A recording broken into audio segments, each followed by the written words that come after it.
Hello everybody. I'm trying out a new medium, so just roll with me on this one. For some reason Facebook Live is not working, so here we go.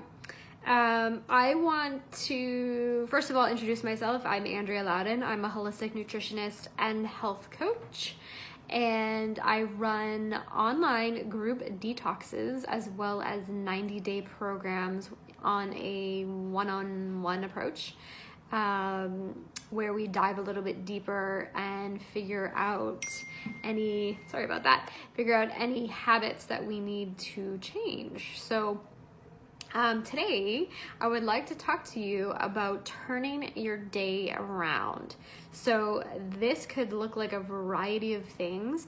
I would like to dive into turning your day around where you are not utilizing food. For number one, chatting with a friend, whether it's on the phone or going out for tea, going out for a yoga date, whatever it is, being in the presence or, in the presence of being with a friend and just listening to them or, talking to them about different stuff. And I will say I experienced this morning, and it really turned my day around. So I am so grateful for that phone conversation that I had with a friend, and I'll call her business partner. So she really turned my day around, and I'm feeling really excited to rock the day. So that being number one. Number two, I sort of rolled it into number one there, but it's a tea date or a coffee date. Some people say, let's go for coffee. It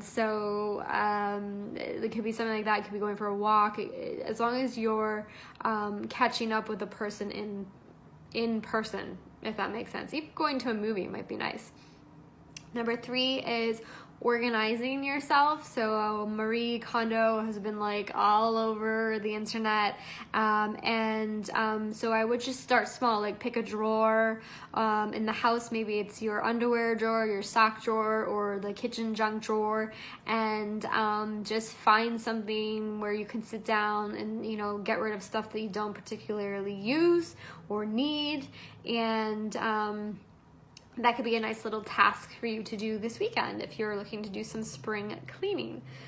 Number four is making a nourishing meal. So I know I did say I wanted you to feed your soul with things other than food, but being a nutritionist, I couldn't help myself but put this into my list where you are, doing the grocery shop, you're chopping the veg, you're, sauteing or baking or whatever it is, the foods that you're about to prepare, and you're getting your body ready to digest the food that you're about to eat. There is a science to this, where they say it's almost like the preparation, like you're preparing your body to digest the foods that you're about to eat properly when you prepare your own meals, versus doing drive-through, eating in your car, throwing out the evidence in your condo's garbage can, let's say, and feeling guilty about it. So there's a definite dichotomy between these two situations. Obviously, life gets in the way, and sometimes you do have to pick up a drive-through, or you've got kids and they're screaming and they're hungry, whatever it is. But ideally, if you can be making 80 to 90% of your meals at home, that way you know exactly what is going into your food. You know the oils and ingredients that you're utilizing. You know how things are being prepared. You don't have to worry about cross-contamination if you are sensitive to things like gluten and dairy. So all of these things are small, but they're helpful in the long run, right? So preparing your own meal, and then if you do prepare your own meal, you get to have leftovers, right? So I love leftovers. I know not everybody does, but something to consider. If you are in a time crunch and you need to figure out lunches and that kind of stuff, and you're okay with having hot meals for lunches and you're not a sandwich person, then this would be ideal for you to batch cook and to do you know, 2 and 3 chicken breasts at a time, and, you know, a whole tray of root veg at a time, or cut up extra celery and carrots and that sort of stuff so that you have it on hand and it's easy and accessible. What else? Oh, and you're also putting your own energy into your meal, which is kind of neat. So if somebody, let's say at a restaurant, is preparing your meal and they're having not the greatest day, they're going to be infusing that energy into your meal, and then you are consuming it, and then you're part and parcel taking that energy on because you are consuming it. So when you prepare your own meal, you have to be uber diligent about your mindset and how you feel when you're preparing that meal, because that's going to be infused into what you're eating. Number 5 is paying someone a compliment.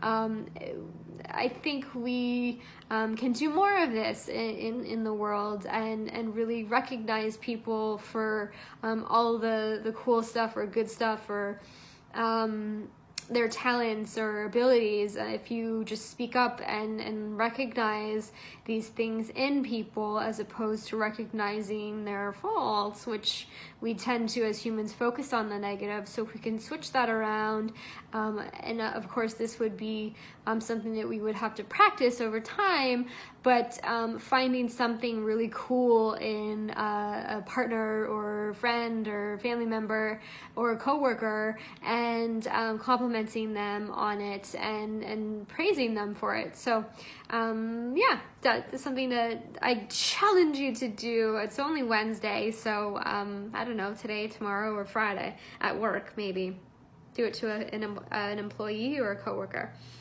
Number 6, I've got gratitude. So gratitude for, you know, your life, the people in your life, the items you have in your life, the fact that you have warm clothing, you have a warm bed, you've got food in the fridge, you've got a supportive network of friends and family, you've got an iPhone, you can stay connected into what's happening in the world.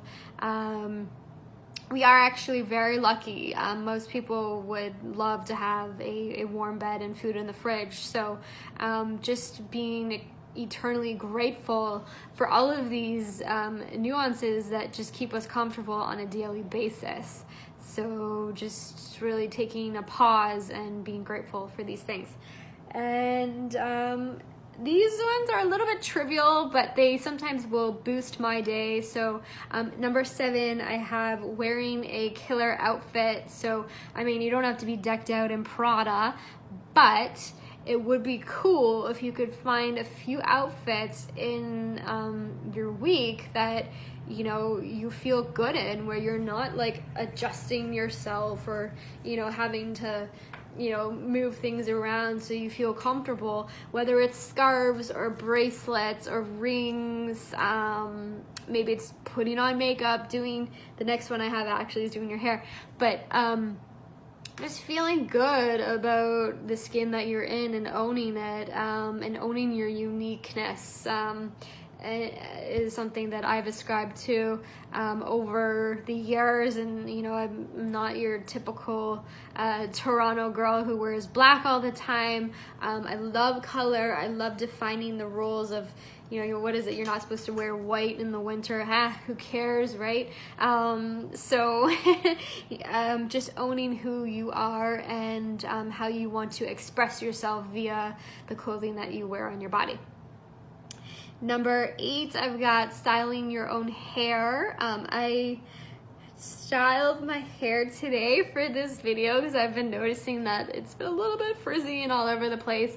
But you know, whether it's straightening your hair or giving your hair a bit of a curl, putting some product in it, hopefully it's natural product, but finding a way that you really like to wear your hair, because I know for myself, when I leave the hairdresser, I definitely feel like a new woman. I feel like, oh yes, I feel so good.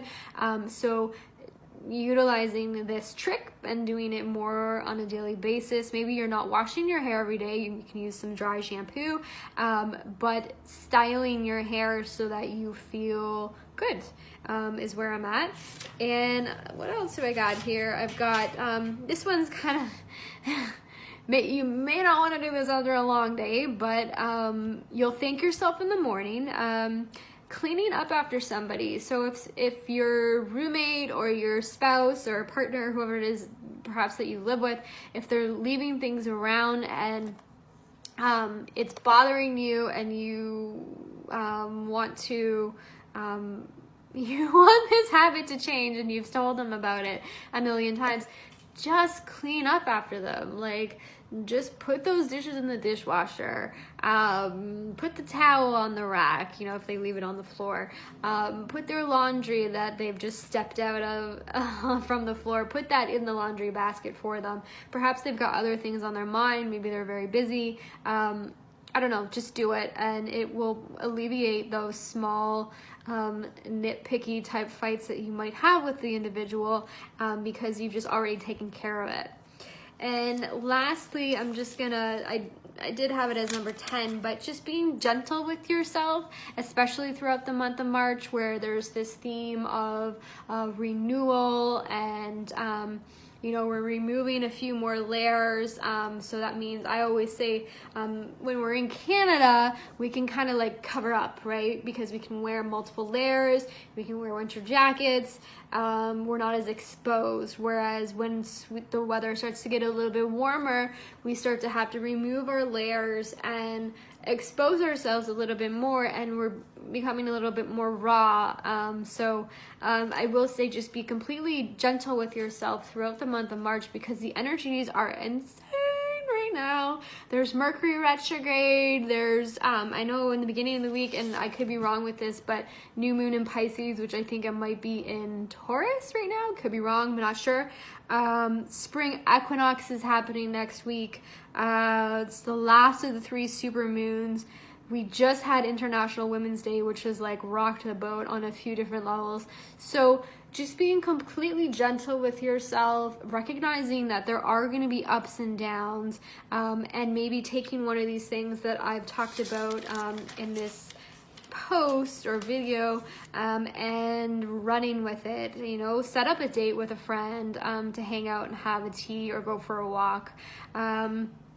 You know, pull out your underwear drawer this weekend and start reorganizing it and getting rid of stuff that you don't necessarily need. All right, hope you're having a great Wednesday. Thank you for joining me. I do want to mention that I am launching my 3rd detox, online detox, group detox, starting Tuesday of next week. It's actually, if you wanted a few more details, I'd be more than happy to direct you on that. You can email me, andrea@andreawellness.ca. You can reply to this video, Facebook message me, whatever it is. I'm pretty accessible all over, and be happy to answer any questions that you have. Okay, hope you're having a good one. Take care. Bye.